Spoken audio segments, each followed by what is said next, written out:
Listo. Bueno, ya se solucionó la falla técnica.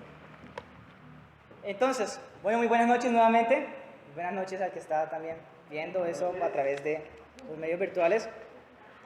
En la noche de hoy, bueno, pues extrañamos a Jordan, pero le mandó saludos.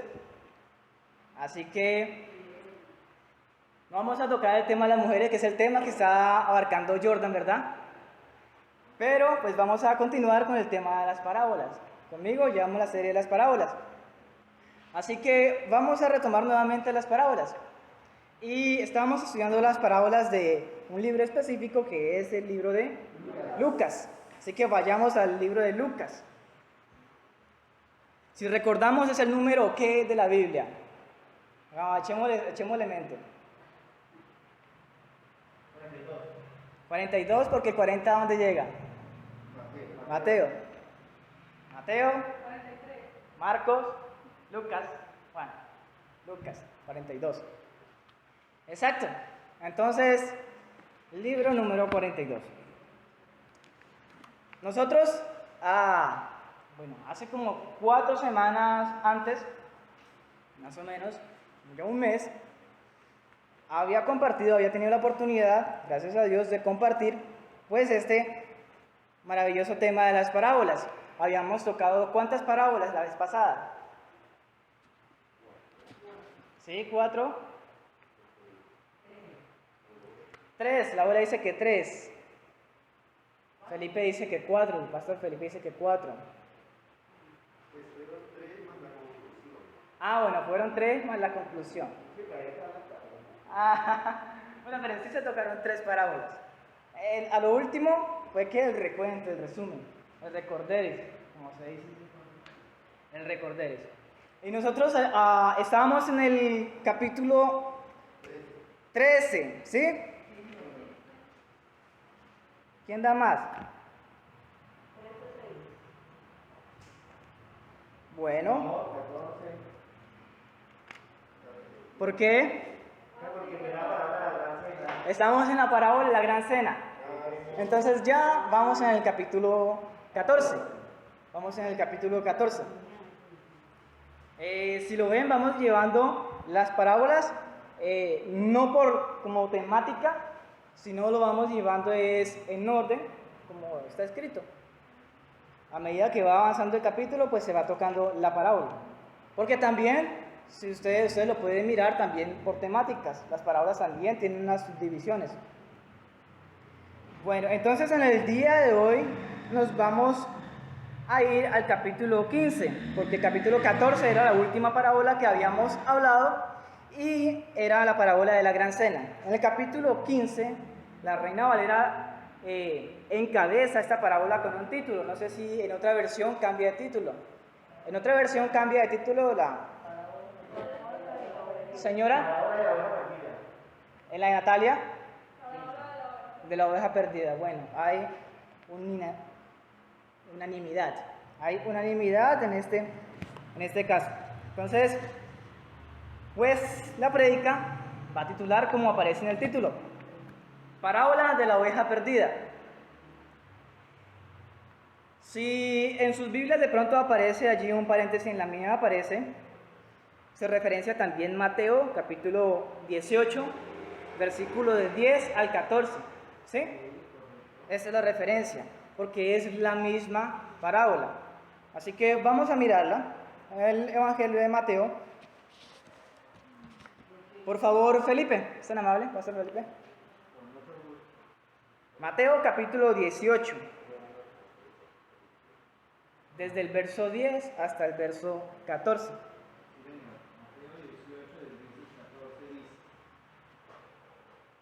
Parábola de la oveja perdida. Mirad que no menospreciéis a uno de estos pequeños, porque os digo que son ángeles en los cielos, ven siempre el rostro de mi Padre que está en los cielos, porque el Hijo del Hombre ha venido para salvar los que se habían perdido. ¿Qué os parece? Si un hombre tiene 100 ovejas y se extravía una de ellas, no deja las 99 y va por los montes a buscar la que se había descarriado.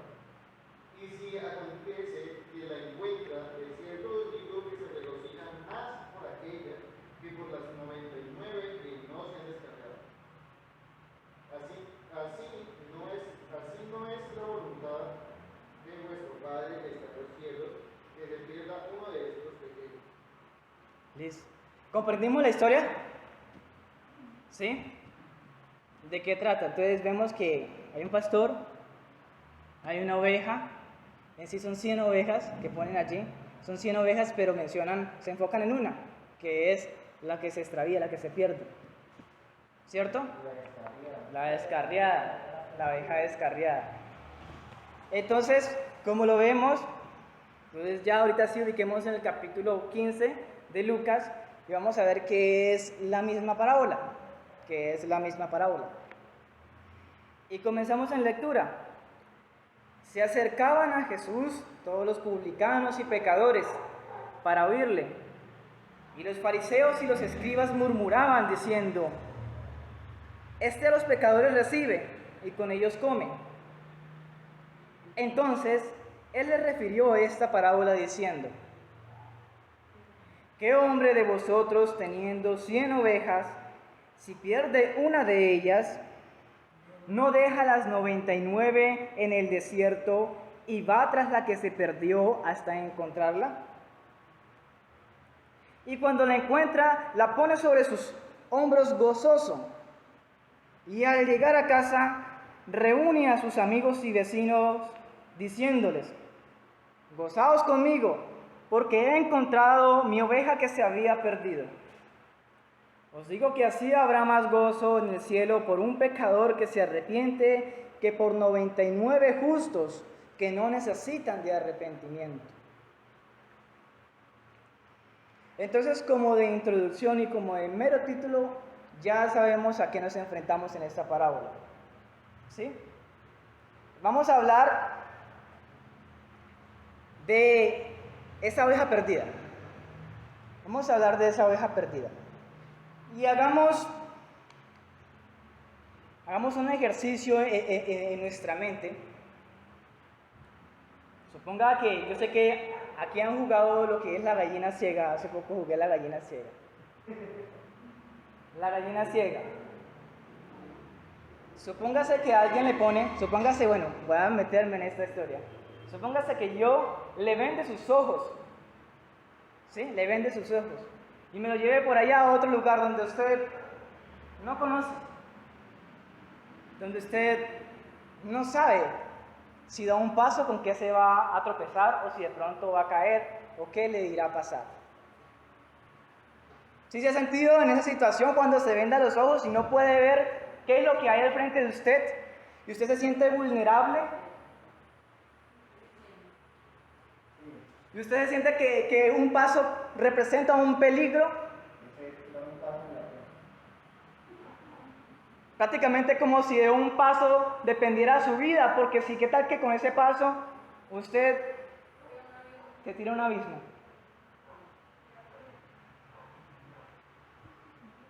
Es algo que está uno totalmente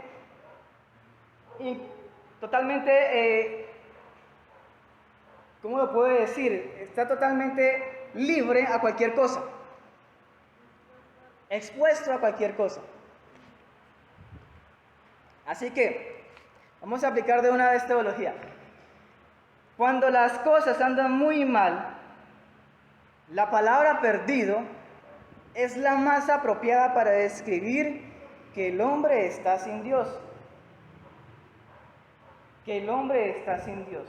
Entonces, miramos que vamos a tocar unos pequeños aspectos. También usted ha escuchado que cuando alguien está sumido, está sumergido en problemas, dígase los más comunes como las drogas, dígase como el alcohol, dígase que está sumamente allí clavado en esos vicios. Frecuentemente las personas dicen que esa persona que está en esa condición de vicio está perdida. Ese muchacho se perdió, está perdido en el vicio, muchas veces dice. Está perdido en el alcoholismo. Está perdido en aquella u otra cosa que está haciendo mal.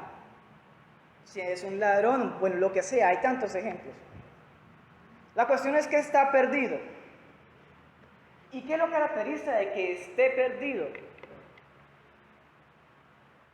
De que él ya no puede remediar con esa situación en la que se encuentra, porque repito, está tan hundido que él no puede mirar la salida. Y él no es capaz de encontrar la salida.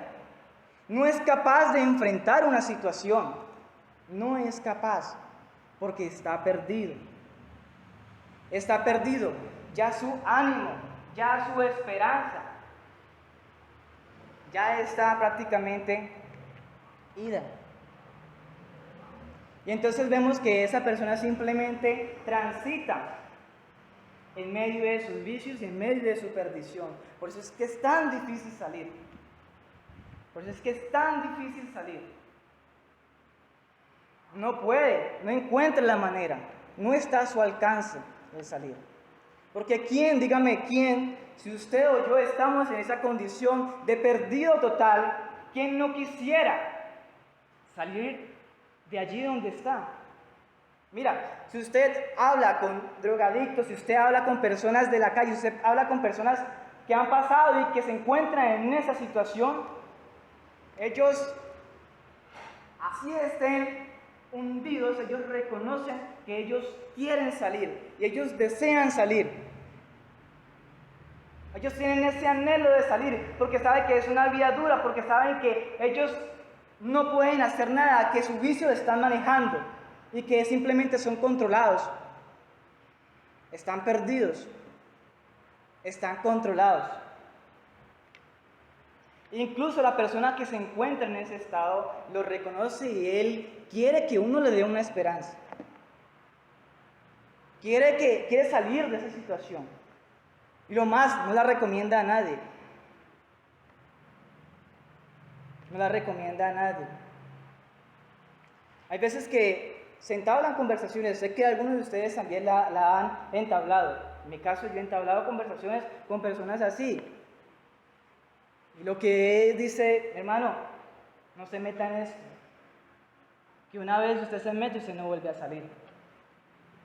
Si lo dice una persona que está hundida, que está pasando esa situación, es porque lo está sintiendo en carne propia y uno debe de atender a ese llamado. Y uno debe de atender ese llamado. No esperar que le pase a uno. No esperar a que sea uno en carne propia sufriendo y después decir, ay, sí, estoy hundido. ¿Cómo salgo?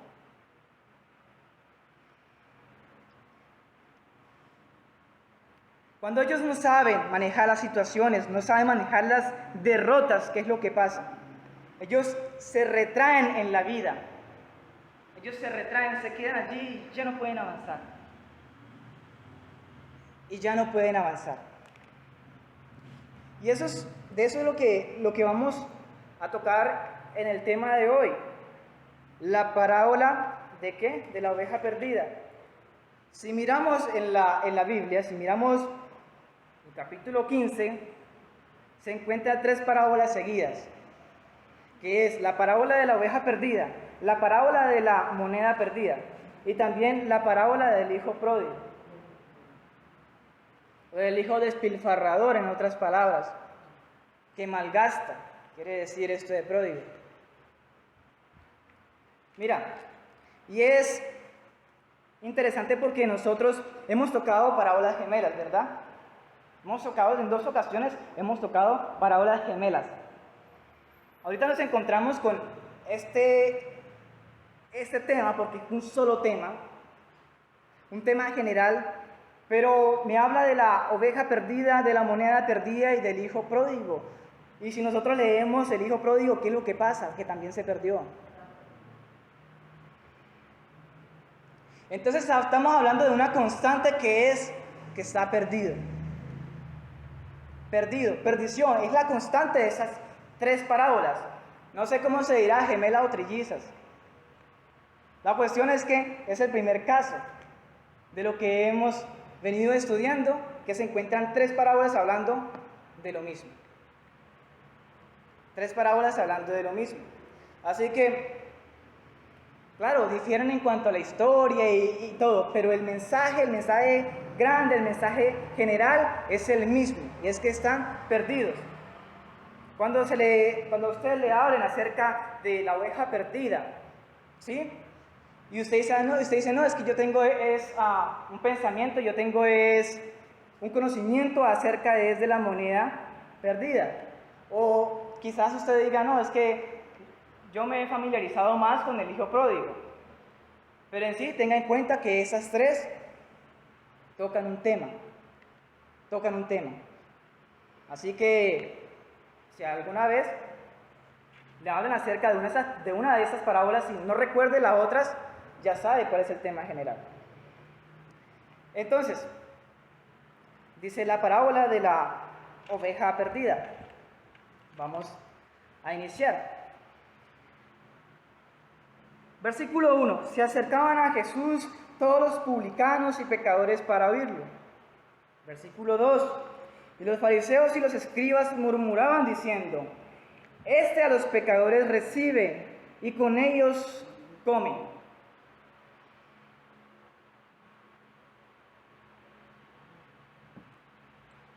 Hagamos un pare ahí. Recordamos entonces quiénes son los publicanos.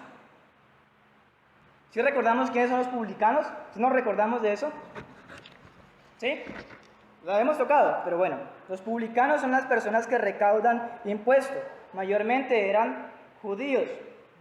¿Qué es lo que pasaba? Pues Roma estaba en el dominio, ¿no? Y entonces ellos ponían impuestos como hoy en día se paga. Hoy en día se paga el de la luz, el del agua, el del aseo, el predial. Bueno, por todo le cobran el IVA. Muchos impuestos hay, ¿verdad?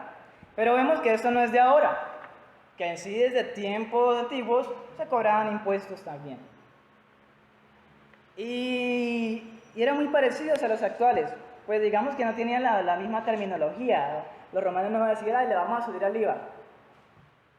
No tenían la misma terminología, pero sí cobraban impuestos. Por ejemplo, ellos cobraban lo que es el censo, cobraban también lo que son las propiedades. Aquellos que habitaban dentro de su territorio debían de pagarle al imperio romano por vivir dentro de ese imperio. También pagaban lo que es el mercadeo. También de que usted no, que me voy a poner un negocio, decía un romano, me voy a poner un negocio, o un judío, me voy a poner un negocio, allí voy a vender, no sé, bueno, en ese tiempo no habían chitos, cualquier otra cosa, que voy a poner un negocio. Entonces también le tocaba pagar impuestos,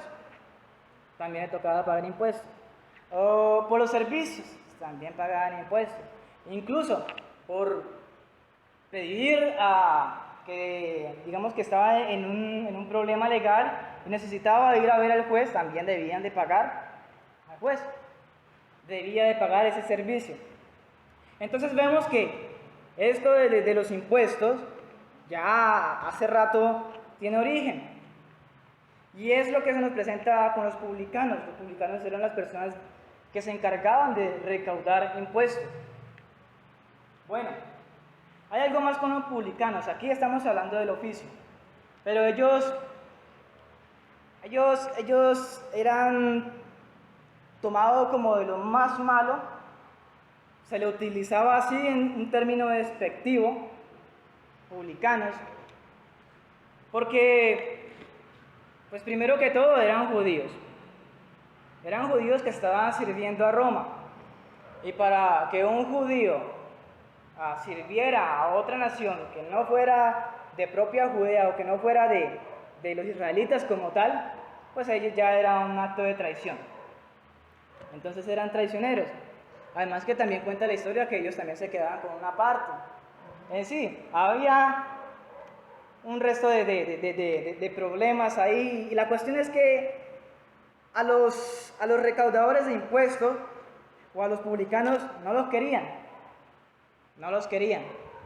Ellos eran muy rechazados. Y seguimos. Dice también habían pecadores y pecadores para oírle. Bueno, pero antes de pecadores vamos a adelantar que también allí había fariseos y escribas. Digamos, ¿cuál es la diferencia más grande entre los fariseos y los escribas? Porque si nosotros vemos y lo vemos a través de la escritura, ellos iban muy de la mano. Como que ahí estaba el fariseo y también estaba el escriba. ¿Qué es el escriba? Pues si nosotros lo sacamos por lógica, es el que escribe. El término da para eso. Y en sí era una especie de secretario. Lo que hacía era escribir, estar allí pendiente. Pero para que esa persona supiera escribir, pues era una persona bastante académica. Tenía bastante conocimiento, era muy intelectual. Y vemos que este era el oficio de ellos, porque por allá en Jeremías hay una referencia, 36:32, si lo quieren lo buscan por allí, 36:32, hay la referencia, pues está desde el Antiguo Testamento, Jeremías 36:32. Vemos que allí hay un escriba, y no se necesita necesariamente decir que es del Nuevo Testamento, sino que ya desde el Antiguo Testamento estaban los escribas. ¿Qué dice Felipe? Y tomó Jeremías otro rollo y lo dio a Baruch, hijo de Neherías, escriba, y escribió en él, de boca de Jeremías, todas las palabras del libro que quemó en el fuego Joacim, rey de Judá, y aún fueron añadidas sobre ellas muchas otras palabras semejantes. Bien, entonces aquí tenemos a Baruch, un escriba, ¿verdad? Tenemos a Baruch, un escriba. ¿Qué es lo que pasa? Si nos trasladamos al Nuevo Testamento, vemos que esos escribas tienen un plus. Hay algo agregado en los escribas. Y es que los escribas ya hacen parte, y ya tienen más autoridad, ya hacen parte de ser como ese equipo también de jueces. Porque si vemos en Mateo capítulo 26, versículo 57, Mateo 26, 57, ellos ya comienzan a tomar decisiones ante el juzgado. ¿Lo tenemos por ahí, por favor? Para no. Mateo capítulo 26, versículo 57. Dice, los que prendieron a Jesús le llevaron al sumo sacerdote Caifás, a donde estaban los escribas y los ancianos. Listo. Entonces ahí vemos de que estaban los escribas y los ancianos tomando una decisión. ¿Qué es lo que estaban tomando allí? Exacto, el juicio de Cristo. ¿Qué es lo que iban a hacer con Cristo? Y allí estaban los escribas. Importante eso. Ahorita, ¿qué pasa con los fariseos? Los fariseos pues eran un tipo de sacerdotes, ¿verdad? De la época. Era la secta pues más predominante en aquel entonces, porque también estaban los saduceos, también estaban los celotes, ¿cierto? Pero los fariseos eran como los que mandaban más. ¿Señor? El papá de los pollitos, puede decir. Eran los que tomaban decisiones y miramos que ellos están de la mano con los escribas. Ellos son del mismo grupo. Bueno, ya sabemos, bueno, si hay alguna duda entonces de los fariseos y los saduceos, es que los fariseos por su lado creían en la resurrección, creían en los espíritus y en los ángeles. Los saduceos no creían en eso, ni en la resurrección, ni espíritus, ni el ángel. Eso es como algo grande que se tiene de diferencia en estos dos grupos. Vamos entonces mirando hasta el versículo 2, ya vamos desglosando lo que es los publicanos, los fariseos y también los escribas. Pero es interesante que aquí en el versículo 1 dice, se acercaba a Jesús todos los publicanos y pecadores para oírle. ¿A quién se le consideraba pecador? ¿A quién se le consideraba pecador? Mira, uno puede ver, muchas personas dicen que pecador eran aquellas personas que tenían problemas judiciales o que no eran como aptos para la sociedad. Dígase un ladrón, dígase un sicario, dígase una persona que es revoltosa, una persona que solamente genere problemas. ¿Sí? No se puede decir, sí, claro, es un pecador porque le hace daño a la sociedad. Es un pecador. Sin embargo, si nosotros lo ponemos en este contexto, no está hablando acerca de personas así, que tengan una mala reputación en sí, sino que miramos que ante este grupo que eran los fariseos y los escribas, sencillamente aquellas personas que no compartían sus mismas ideas, que no compartían su misma cultura, ¿cierto? Sencillamente ellos eran tomados como pecadores. O sea, si usted no es fariseo, usted es un pecador. Así, haga, mejor dicho, muchas cosas buenas. Pero usted es un pecador porque no pertenece a los fariseos. Ellos excluían a las personas que no eran fariseas. Entonces, vemos que este término, aquí cuando se dicen y pecadores, era porque estamos hablando de que aquí está mencionando a los fariseos y a los escribas. Ese es el pensamiento que ellos tenían de las demás personas que no eran fariseas. ¿Sí? Es como decir hoy en día, aquí en este momento, ¿no? Si usted no es de la puerta estrecha, usted es un pecador. Algo así sectario. Sectario. Así ese talante tan sectario. Bueno, avancemos. Entonces, él le refirió esta parábola diciendo: ¿qué hombre de vosotros, teniendo 100 ovejas, si pierde una de ellas, no deja las 99 en el desierto y va tras la que se perdió hasta encontrarla? Hay que tener en cuenta aquí lo que es el contexto. Si hablamos con una persona que es experta en el mercadeo, o una persona de negocios, si usted le dice: ¿qué hombre, sí, qué hombre no deja las 99 y se va en busca de la perdida? Le dice: yo lo hago porque esa es la estrategia. Yo no voy a poder arriesgar las 99. Si se pierde esa, bien. Normal, eso está dentro del marco de pérdidas. ¿Sí? Eso está dentro del marco de pérdidas. Se perdió la oveja, no importa, vamos ganando. Eso puede decir un empresario. Eso puede decir una persona experta ¿en qué? En mercadeo. Pero ¿qué es lo que pasa? Aquí pues, las matemáticas vemos muchas veces que no son así, no funcionan tanto como aquí en la humanidad, las matemáticas de Dios. Entonces, ¿qué es lo que pasa? Y hay que tener en cuenta aquí que no están hablando acerca de mercaderes ni nada de esto. Si vamos entonces a lo que es el contexto, miramos que en ese entonces, ¿qué es lo que pasaba? Había muchos pastores. Había muchos pastores. Así que cuando nosotros nos enfrentamos frente a esto, ¿qué hombre de vosotros, teniendo 100 ovejas, si pierde una de ellas, no deja las 99 en el desierto y va tras la que se perdió hasta encontrarla? Porque está aludiendo. Y en esa época se entendía, no se entendía de otra forma sino a los pastores. Porque eran muy de allí. Por donde usted miraba, habían pastores. Habían pastores.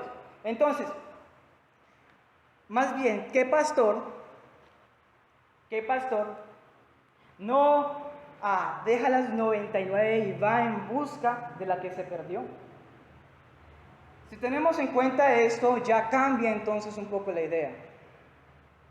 Ya cambia un poco la idea. ¿Por qué? Porque el oficio del pastor es ¿qué? Cuidar de sus ovejas. Asegurarse de que sus ovejas estén saludables y que estén bien. El oficio del pastor no es permitir que las ovejas se descarríen. No. Y vemos que para el pastor es una gloria cuando él lucha contra el lobo, cuando él lucha contra el predador y gana a esa oveja. Así que vemos que más que un oficio es un honor. Es un honor no perder una oveja. Mira, si el pastor pierde una oveja, no, ya no es buen pastor, aunque esté cuidando de 100, mi hermano, lo lamento, pero debía de ser la 100. Faltaba una, ¿qué hacemos? No funciona como el mercader, no funciona así. Vayamos por favor. Primera de Samuel, capítulo 16, versículo del 11 al 13. Me ayuda Pastor Pedro con ese pasaje. Stephanie. Primera de Samuel, capítulo 17, versículo del 32 al 37. ¿Lo tiene, pastor?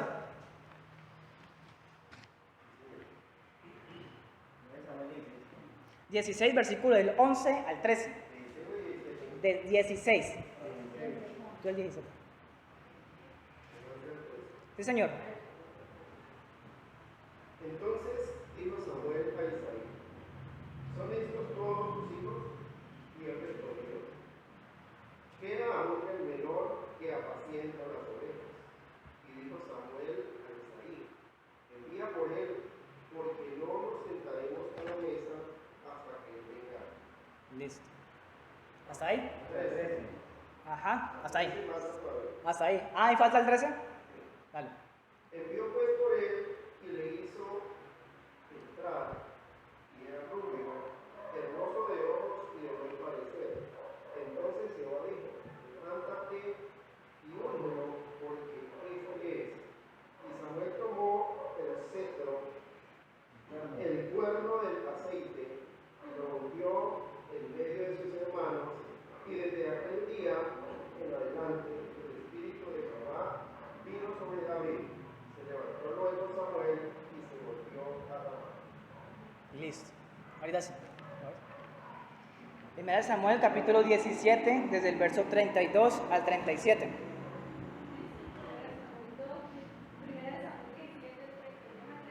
Sí, señora. Dijo David a Saúl: que nadie se desanime a causa de esto. Tu siervo irá y peleará contra este filisteo. Dijo Saúl a David: tú no podrás ir contra aquel filisteo y pelear con él, porque eres un muchacho, mientras que él es un hombre de guerra desde su juventud. David respondió a Saúl: tu siervo era pastor de las ovejas de su padre. Cuando venía un león o un oso y se llevaba algún cordero de la manada, salía yo tras él, lo hería y se lo arrancaba de la boca. Y si se revolvía contra mí, le echaba mano a la quijada, lo hería y lo mataba. Fuera él león o fuera oso, tu siervo lo mataba. Y este filisteo incircunciso será como uno de ellos, porque ha provocado al ejército de Dios viviente. Jehová añadió David: que me ha librado de las garras del león y de las garras del oso. Él también me librará de manos de este filisteo. Dijo Saúl a David: ve y que Jehová sea contigo. Listo. Dos escenarios: la elección del nuevo rey y la pelea contra Goliat. ¿Sí? Lo interesante es que estamos hablando acerca del pastor. ¿Y qué es lo que pasa? No lo tomé simplemente desde del capítulo 17, ¿cierto? Como él presentándose a sí mismo, porque puede decir cualquier cosa, sino que su mismo padre lo presenta como ¿qué? Como un pastor de ovejas. Después él cuenta las hazañas que hacía cuando estaba pastoreando esas ovejas. Vemos que no era un oficio nada fácil y vemos la valentía que debía tener un pastor. También miramos cuál era el comportamiento, cuál era la reacción cuando él derrotaba al enemigo, cuando él derrotaba al predador. Eso era como una victoria, era mejor dicho. Se sentía como un gladiador, porque hacía su oficio y eso era algo de honor, era algo de honor. Entonces ya creo que ahí sí nos queda bien claro lo que es este versículo. Seguimos. ¿Qué versículo damos?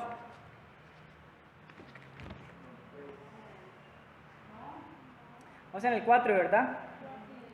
Y cuando la encuentra, la pone sobre sus hombros, gozoso. Versículo 5. Entonces aquí es la reacción, ya vemos cómo reaccionaba David, ¿cierto? Es una reacción, mejor dicho, a nuestro tiempo. Usted en estos días que está jugando la final de la Champions, es como cuando un equipo gana la Champions prácticamente, es algo así victorioso. ¿Y por qué pongo este ejemplo? Porque ¿saben qué es lo que hace con la copa? La alza. La alza. De esta misma manera, cuando un pastor recuperaba a su oveja, la alzaba. Era con tanto entusiasmo como usted lo mira hoy en día. Versículo 6. Y al llegar a casa, reúne a sus amigos y vecinos diciéndole: gozaos conmigo porque he encontrado a mi oveja que se había perdido. Aquí simplemente él no se queda con la alegría para él, sino que él la comparte. Él invita a los demás a que se diviertan con él. No sé si los demás estarán amargados en ese entonces, en esa situación. La cuestión es que el hombre está contento y quiere que los otros también estén contentos con él. ¿Y por qué? Volvemos otra vez. Contexto. ¿Qué es lo que pasa? Hoy en día se asemeja un poco en ese contexto con los campesinos. En la ciudad no funciona tanto porque... ¿Cómo se llama su vecino? No sé. No lo recuerdo. ¿Cómo se llamará? Oiga, ¿cómo se llama el vecino? ¿Y ese cuál? No, el del frente. Lo tenía en la punta de la lengua.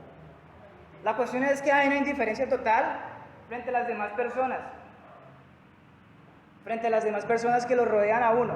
Eso se ve mucho en la ciudad. Si usted por casualidad va al campo, usted va y saluda, no necesita ni que salude, allá lo saludan nomás sin conocerlo a usted.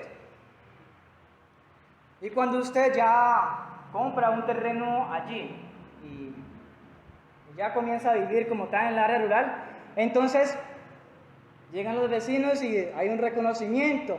Y usted se sabe el nombre del vecino y hacen cambios y invita al vecino a que si hay una comida y el vecino lo invita. En fin, hay una armonía, hay una fraternidad más cercana de lo que es en la ciudad. Y en aquel entonces pues estábamos hablando de ¿qué? De aquellos tiempos, de pastores, de fincas. Entonces llama a su vecino y llama a sus amigos. Y vienen todos, ¿qué pasó? No, que imagínense que encontré la oveja. Esa noticia, eso es, mejor dicho, una fiesta. Eso es algo grandísimo. Esa es la noticia, ¿verdad? Que encontré una oveja. No, pues todos contentísimos. Pero así,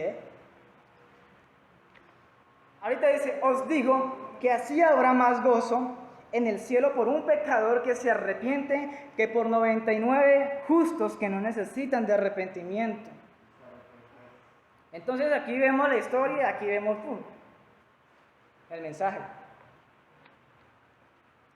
Una reflexión profunda, porque acabamos de decir de ese gozo, acabamos de decir que esa oveja estaba perdida y que entonces el pastor fue allá a rescatarla. ¿Y qué es lo que pasa? Sí, la encontró, la halló.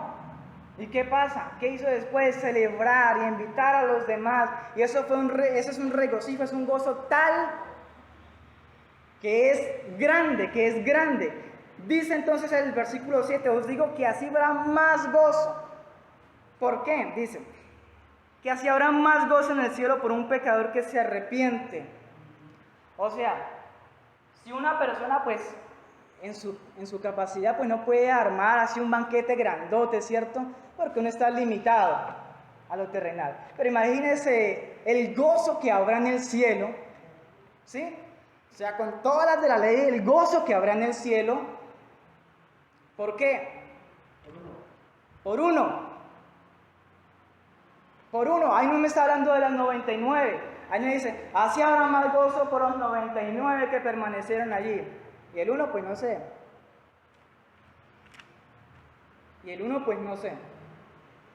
Pero así habrá más gozo en el cielo por uno que se arrepiente que por 99. O sea, muchachos,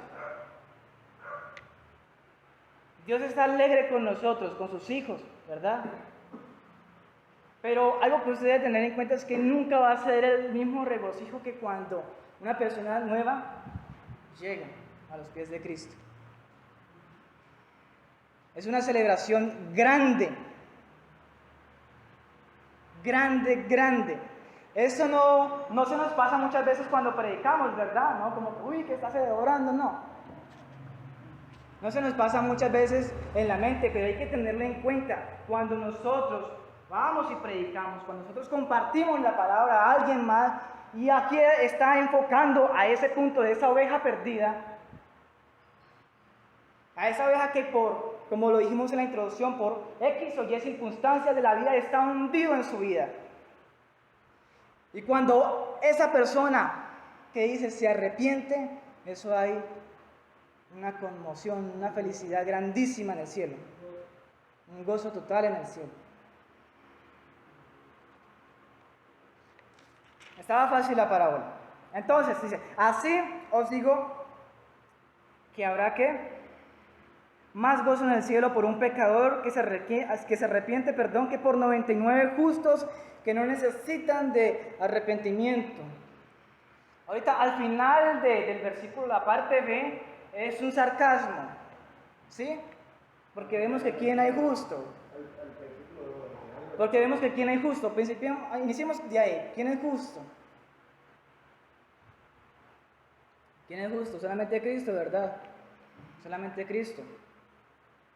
Del resto no hay ni uno justo. No hay ni uno justo. Bien, tengamos eso ahí. Y supongamos que una persona, un varón perfecto como Job, ¿sí?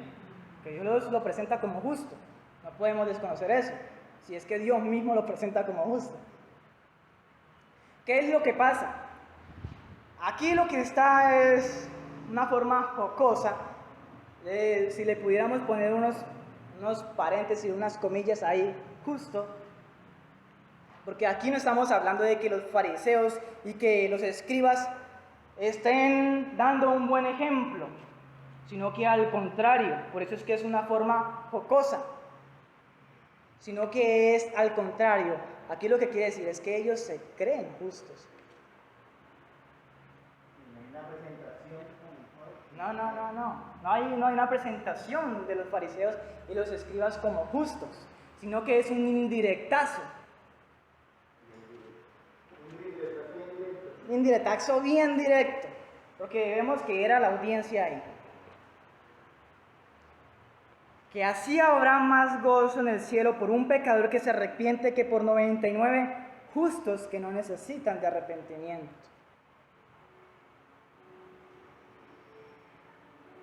Así es la cuestión. Algo que hemos visto a través de las parábolas es que ellos no se arrepentían. Ellos no se arrepentían. Ellos sabían mucho.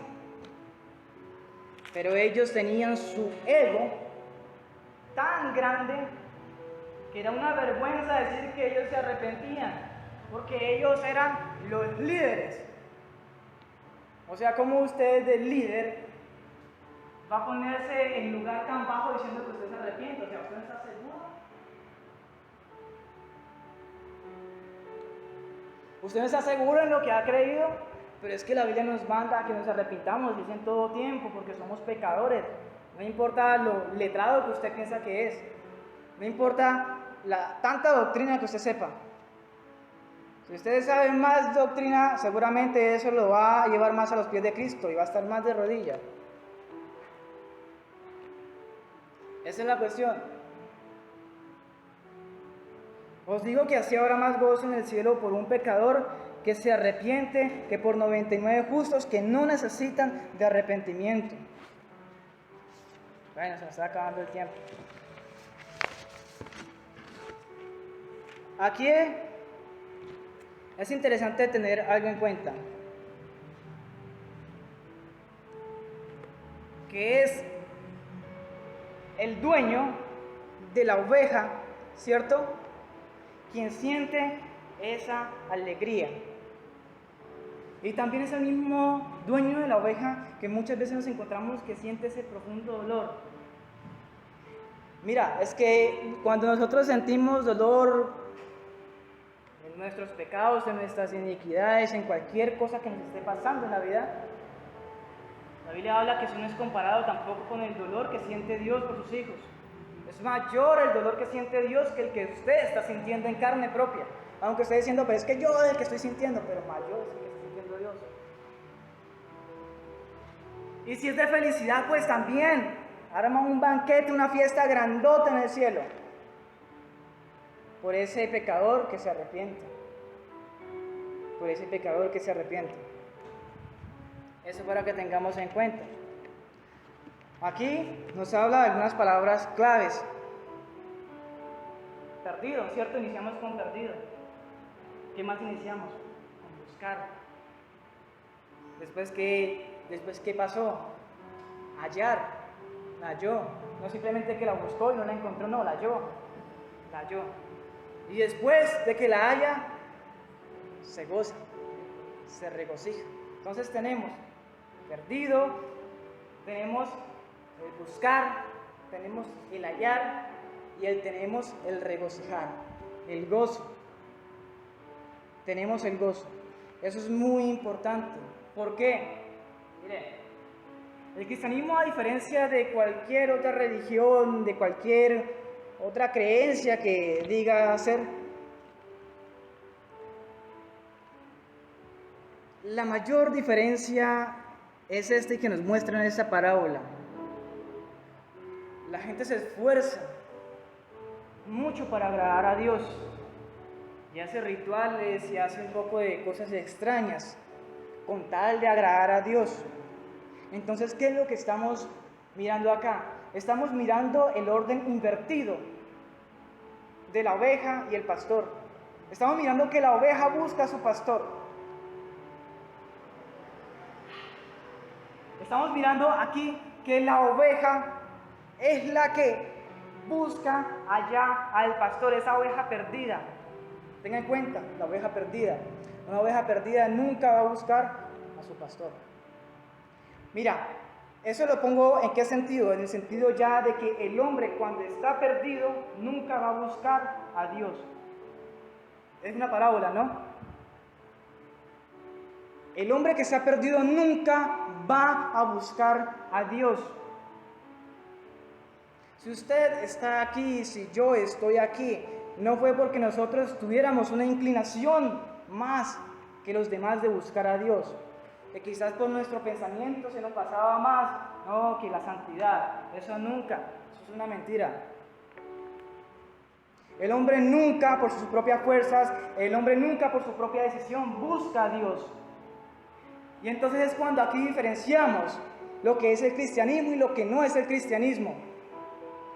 Porque el cristianismo es Dios quien busca a la oveja.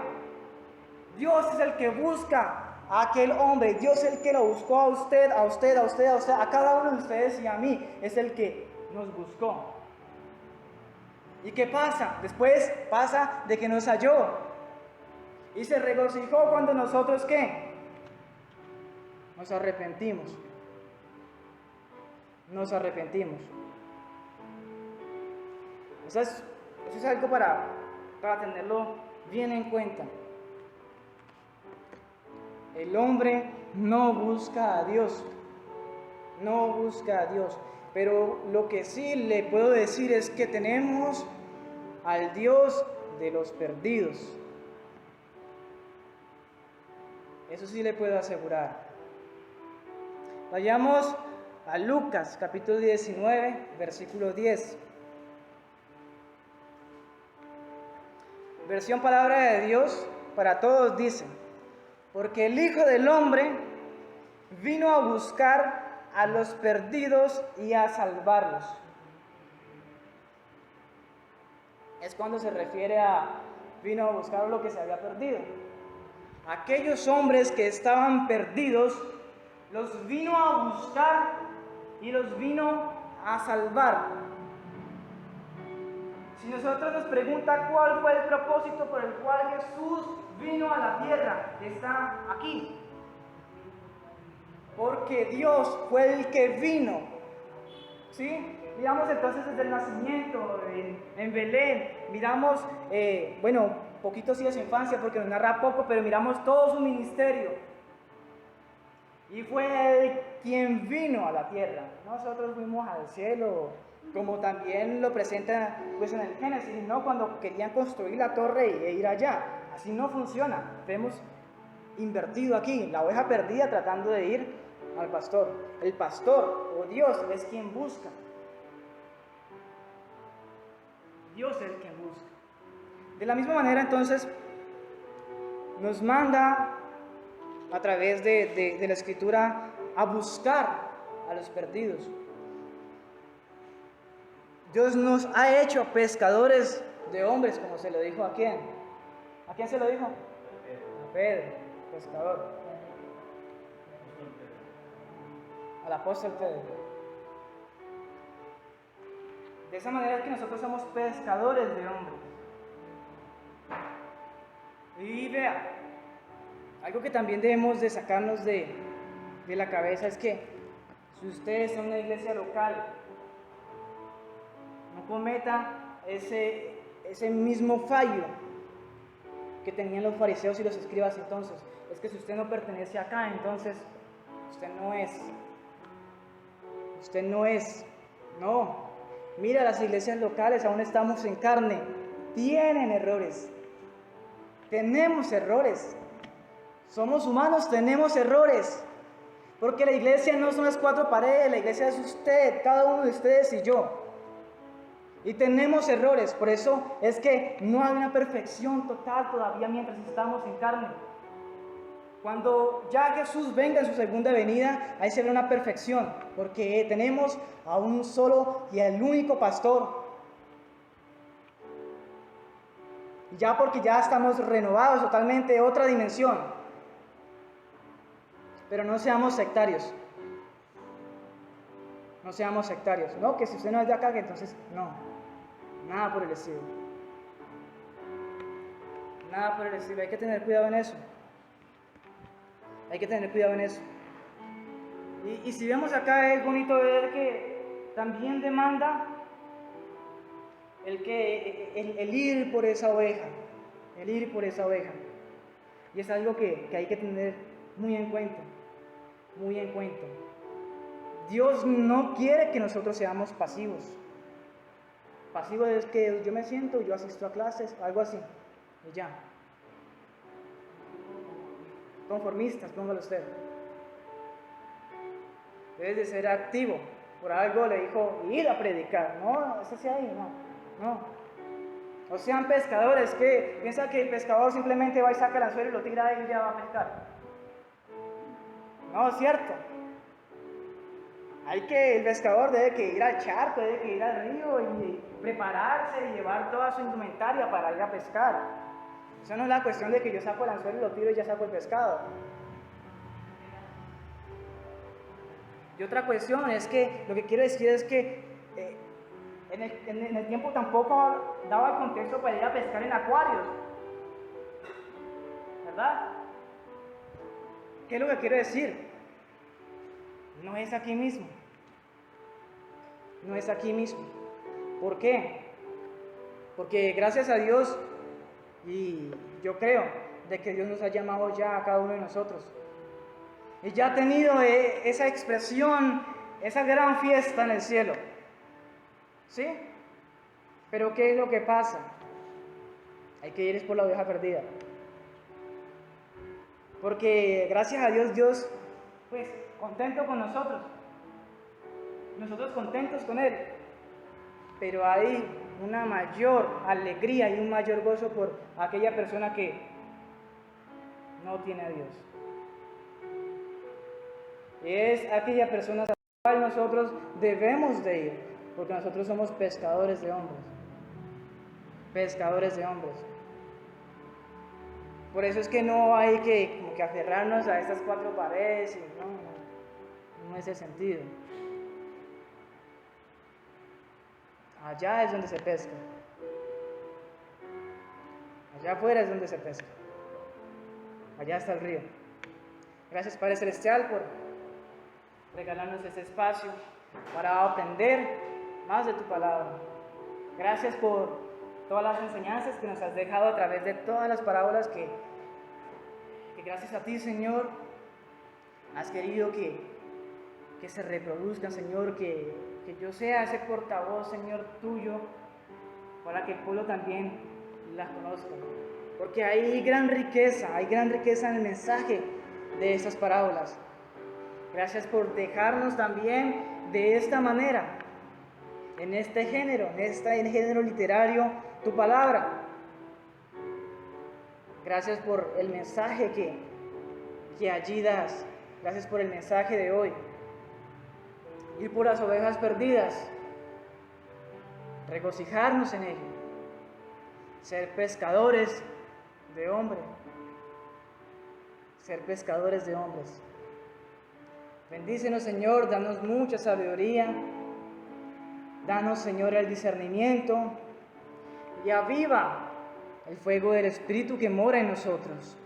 En el nombre de Jesús y con la opción de tu Santo Espíritu. Amén.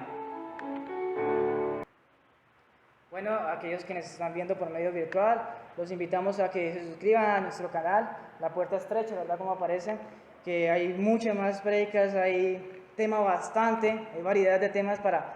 Y los invitamos, no se pierdan el domingo, 9 de la mañana.